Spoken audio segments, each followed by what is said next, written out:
Hi, you, King here, and I know I haven't been posting a lot as of recently, but I've been reading the Avatar, The Reckoning of Roku book, and let me first say, good read. I mean, all of the Avatar books have been banger, bro, and honestly, I just want more of them. Give me an Avatar, the Rising Tides of Karuk, or give me an Avatar, The Lost Tales of Salai, or the curious events of Avatar Zeto. It's just all have been really good. Or better yet, give me an animated spin-off series of these Avatar characters. I mean, you already have the materials written down, just animate them into episodes. I feel like a lot of book readers will feel extra rewarded for knowing the materials more than just, normal average Avatar fans who only seen the cartoons or the other live action series spin-offs.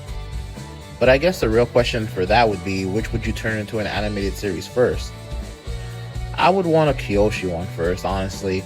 I mean, she is one of the top most liked Avatar characters just because of how ruthless she can be. But she can also be very kind as well, and she has a most interesting backstory. But comment your thoughts on which Avatar should get an animated spin-off. I'm more here to talk about the stuff I've learned after reading this book, The Reckoning of Roku. So spoilers ahead, if you don't want to get spoiled, I suggest buying the book and reading it yourself. As one would correctly suggest, The Reckoning of Roku focuses on Roku's origins, his younger years before officially becoming the Avatar. And it's honestly more interesting than I thought it'd be, because I thought that Roku's life only got, exciting once he officially became the Avatar later in his life, but just like with Aang, Kyoshi, and Yang Chen, turns out, nah. From the moment they're born, these avatars just have precarious lives. Which, is kind of to be expected of the Avatar, one who will be the bridge between the human world and the spirit one, but still, Avatar Roku apparently didn't know he was the Avatar until he was 16 years old. And even then, after learning this, he couldn't bend another element for quite a while, making him have insecurities about possibly being a false avatar like Yun during Kyoshi's era. And with the strict rhetoric and the stoic traditions of the Fire Nation, it would make sense why Roku would feel so much pressure as to proving the revelations of him being the Avatar correct.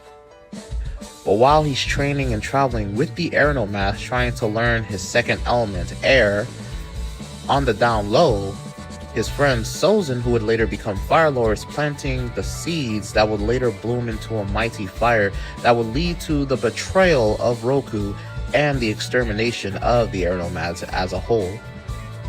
Which is written beautifully, might I add. There are a few errors when it comes to the canon, but the writers have since picked up on it and are making corrections, so look out for that. But we are getting a lot of new lore and info that we weren't privy to.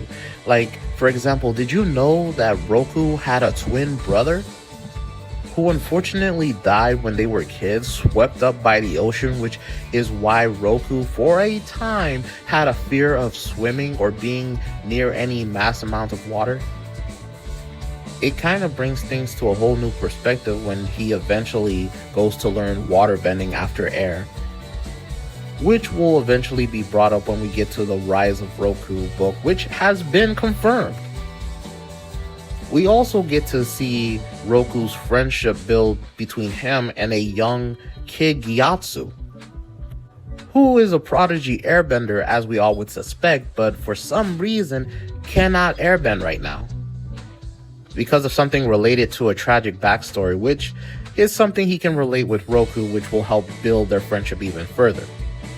We also get to learn a lot more about the Fire Nation's Fire Islands, where ancient clans of various different benders came to this island and form a community, and have been using the strange properties associated with this island to enhance their bending. That's right, you heard me. Enhanced benders. Apparently, there's something on this island that is granting people enhanced bending to the point where it's kind of like normal benders going into the avatar state. And we all know how destructively powerful the avatar can be, bending a singular element in the avatar state. Now, times that by 5, 10, or by a whole village worth of people. And apparently, they have not only used this enhanced bending to hide this island in an island size worth of mist and fog, but also the natives have killed any outsider that would dare step on their island, making it seem treacherous and forbidden to go to. Which leads to the overall mystery of the book of what is this island hiding that allows benders to become so enhanced? And the conflict of various nations finding out about this island and wanting to know the various secrets that it holds for themselves. And even bringing in Sozin, who wants to gain any type of knowledge about increasing the firebender's overall power, believing it'll make him a great Fire Lord and the Fire Nation even greater. And how these goals will lead him into secretly lying and betraying his friends and allies throughout the story, including Roku. Leading a young Roku into questioning who can he trust if he can't even trust his own nation and his childhood friends.